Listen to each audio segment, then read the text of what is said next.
start reading. Jesus. Okay. What I tell you where we left off at, nigga? Where my bookmark at, man? Where's my social sweet paper? Where's my bookmark at, and where did we leave off? Oh yeah, cause she jumped in the river, nigga. I wish Ellison would make up his mind, throw me out of the water, drag me into the water, pummel me with sarcasm. There were so many interesting ways to kill me, he couldn't decide. To be clear, I'm not an easy person to drown, but when there's a river god tossing me around at the bottom of his grotto, flushing grunk through my nostrils, hey nigga, imagine that, bro. Your mouth, it's like, gunk, like, you know, like the fucked up ass shit through like your sewage line and shit, yeah. Go through my nostrils and mouth. It's like trying to breathe in a sandstorm. I'm blind and disorientated, slamming into rocks, unstable to concrete. My fault, concentrate. And that made me angry. Demigod powers can be weird. Back when I was 10 or 11, things just happened and I didn't understand why. Fountains would come alive, toilets would explode, controlling water was sometimes I did instinctively, only when I was scared or angry. Kind of like Hulk, except with plumbing. As I've grown older, I've learned to control my powers more or less. Now I make my own lawn sprinkles explode or on command. I rent myself out for kid parties. Call me that nigga stupid.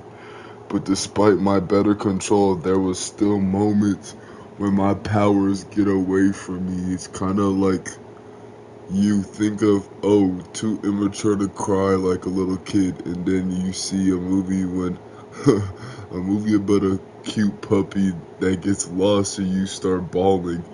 You ever cry about a puppy movie, nigga? You look like the type of nigga to cry about Airbud. You ever see Airbud, fool? Or, yeah, Airbud. Or think you got a temper under control, then you get a bad grade and throw a wool-crest tantrum, so your skateboard ends up sticking on your bedroom wall and painting your favorite Jim Henderson poster. What the fuck kind of shit you on, nigga? Anyway, there are purely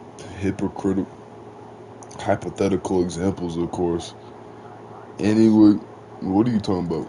That's what happens at the bottom of Ellison's pool as I tossed around, flipped and pummeled like a laundry on a heavy-duty cycle. My control crumbled. I was a scared kid again, screaming for a big bad word to leave me alone.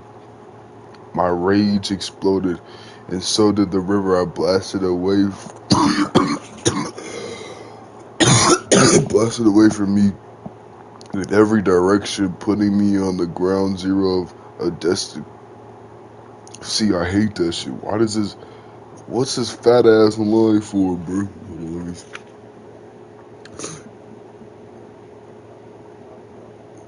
That shit curled up alone in a bubble of air, hollowing so loud I could hear myself, even over the roar of the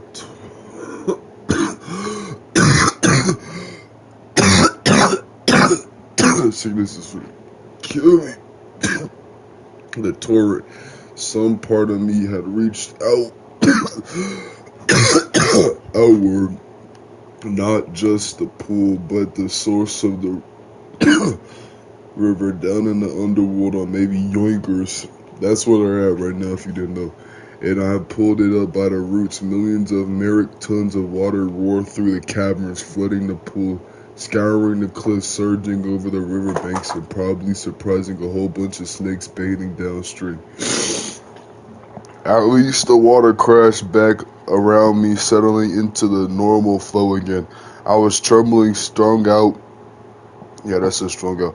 And terrified by I'd done. I know how long it took me to regain my sense. Seconds, minutes, as I slick cleared, I looked. up and had one clear thought: Annabeth. If I had accidentally tallied washed her into the Atlantic, I would have never forgiven myself. I shot to the surface. I should have worried. Oh, on the ledge above, Annabeth sat with her ankles crossed, talking calmly with a very rattled Ellison. The river god learned, Malfaucet learned, leaned against her like a shell-shocked refugee, shivering and completely coasted in his river slit. His man bun was come unraveled, so his hair now looked like a drying yucca plant. Do you know what a yucca plant looks like, nigga? Hello? I'm saying, fool. Do you know what a yucca plant look like, fool?